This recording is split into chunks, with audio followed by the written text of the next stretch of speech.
EXOD stock Thursday. Is it a buy or not? Watch this 1-minute video till the end to find out. Context: I've spent 5 figures on courses and mentors. I've documented all of it on my YouTube channel. Having done 37,000 videos, I've seen what's making me money and what's not.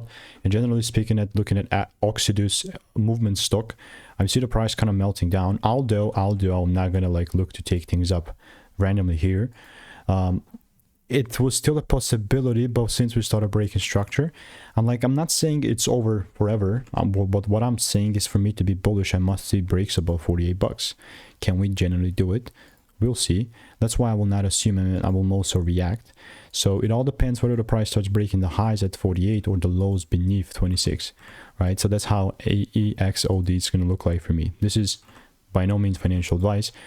And if you want to make more money in a simple way in just weeks, click the first link in the description and I will be keeping you updated. So goodbye and enjoy.